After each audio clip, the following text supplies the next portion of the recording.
General Bajwa وہ ہر چیز کے ہر فن مولا بن گئے تھے، تو ہمیں بتا رہے ہیں کہ جناب دیکھیں آپ اکانومی کے اوپر کانسنٹریٹ کریں، یہ احتساب کو بھول جائیں، یہ اکاؤنٹیبلٹی بھول جائیں۔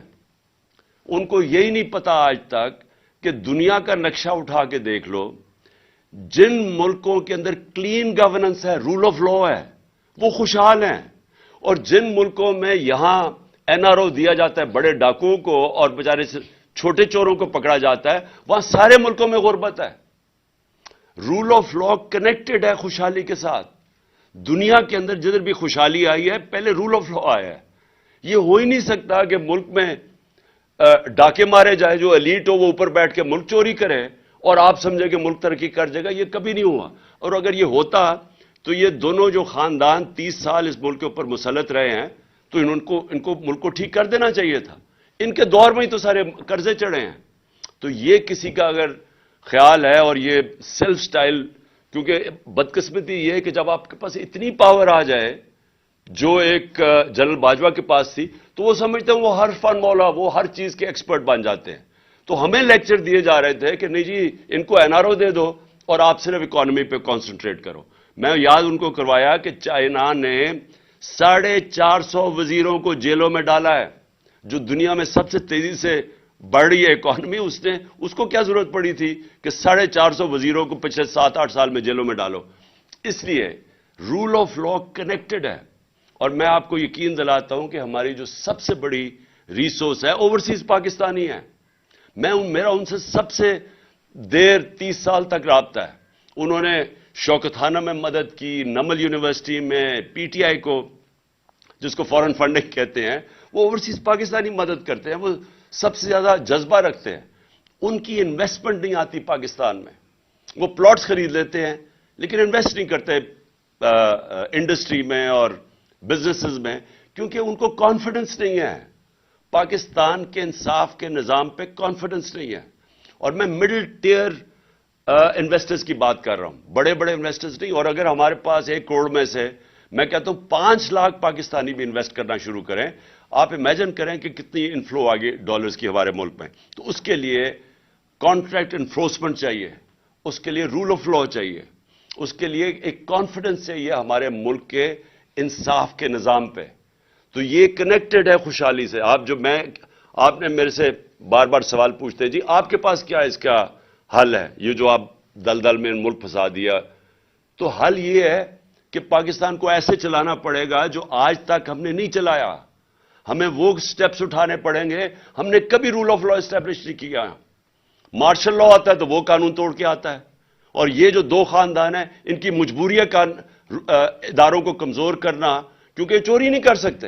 اگر آپ کے ادارے مضبوط ہوں یہ چوری کیسے کریں گے؟ جو اسرائیل کا پرائم منسٹر تھا، اس کو پولیس نے آ کے اس کے اگینسٹ کرپشن کیس کر کے اس کو چارج کر دیا، کیونکہ وہ ان کے ادارے مضبوط ہیں۔ اور یہ نہیں کہ یہ جو یورپ کے اور یہ امریکہ کے لوگ ہمارے سے زیادہ ایماندار ہیں، وہاں کے ادارے ایسے ہیں کہ کوئی چوری نہیں کر سکتا، وہ اداروں کا خوف ہے ان کو۔ یہاں آتے ساتھ ہی سب سے پہلے تو ادارے ختم کیے۔ ہم نے اداروں کے اندر میرٹ لے کے آئے، انہوں نے آتے ساتھ ہی پہلے ایف آئی اے ختم کی، کیونکہ شہباز شریف کے کیسز تھے اربوں روپے کے، اس کو ختم کیا، اس کے اوپر آدمی، اور اس کا اب صرف کام ہے پولیٹیکل وکٹمائزیشن۔ پھر انہوں نے نیب ختم کی، اس کے ٹی ٹی کے کیس تھے اور ان سارے چوروں کے کیسز تھے، ساروں نے اپنے کیسز امینڈمنٹ نیب کر کے ختم کیے، اور انہوں نے وائٹ کالر کرائم پکڑنا ناممکن ہو گیا آج پاکستان میں۔ جو نیب امینڈمنٹس کیے ہیں آپ پکڑ ہی نہیں سکتے وائٹ کالر کرمنل۔ اور پبلک آفس ہولڈر، میں یہاں سے پیسہ چوری کر کے اپنے خاندان کے نام پہ رکھ دوں ایز پرائم منسٹر، مجھے کوئی نہیں پکڑ سکتا۔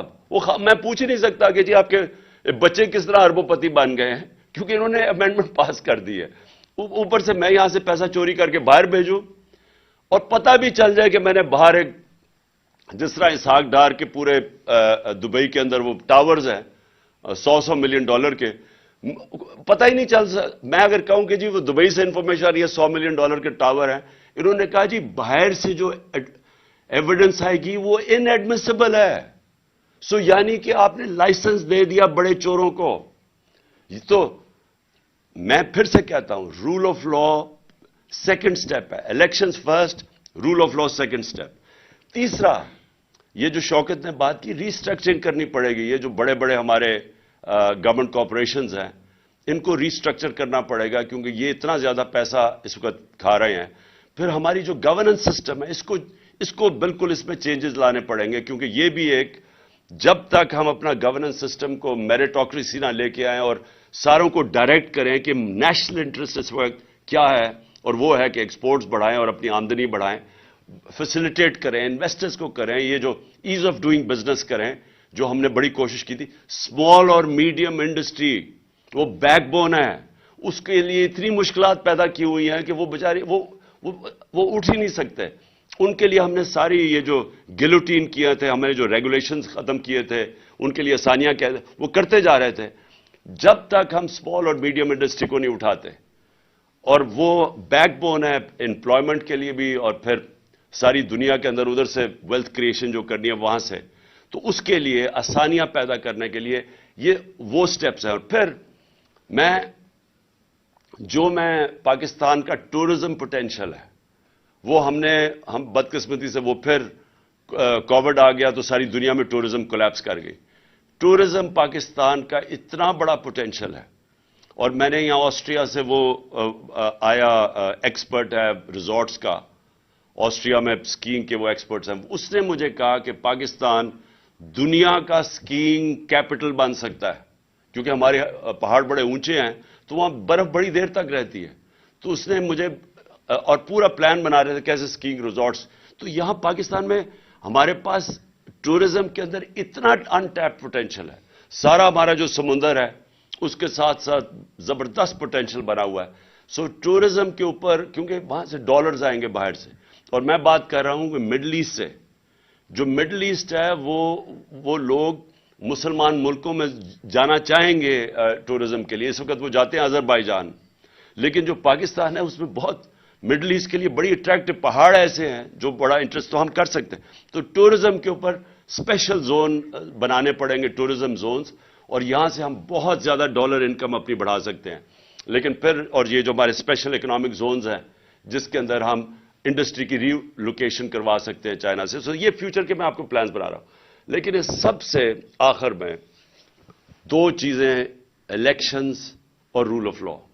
یہ دو چیزوں کے بغیر جدھر آج اللہ نے پاکستان کو کھڑا کر دیا ہے، اس کے بغیر پاکستان کو کوئی نہیں اس مشکل وقت سے نکال سکتا. یہ جو ان کی اب کوشش ہے، انکم ہماری گرتی جا رہی ہے، بے روزگاری بڑھتی جا رہی ہے، ویلتھ کریشن ہو نہیں رہی، قرضے بڑھتے جا رہے ہیں، جو سارا پاور سیکٹر کے کانٹریکٹس انہوں نے سائن کیے ہوئے ہیں وہ کیپیسٹی پیمنٹس دینی پڑ رہی ہیں.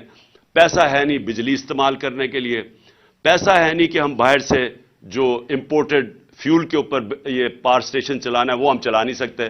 تو ایک طرف لوڈ شیڈنگ ہو رہی ہے، دوسری طرف کیپیسٹی پیمنٹس دے رہے ہیں کیونکہ ہمارے پاس پیسہ ہی نہیں ہے امپورٹڈ فیول کے لیے. سو پاکستان جدھر آج انہوں نے پھنسایا ہوا ہے اس کے لیے بڑے چینجز کرنے پڑیں گے. جس طرح ہم نے اپنی گورنمنٹ چلانی ہے، لیکن وہ شروع ہوگا فری اینڈ فیئر الیکشن سے. اور پاکستان میں رول آف لا اسٹیبلش کرنا اب ناگزیر ہو چکا ہے.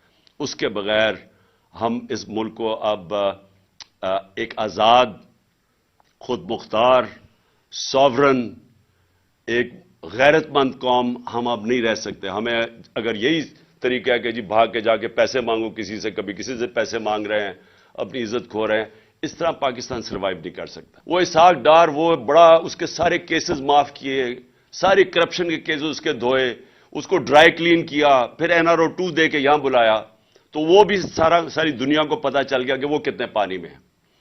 اس لیے جیسے ہی آپ کے الیکشنز اور مینڈیٹ آئے گا وہ پھر پہلا سٹیپ ہوگا.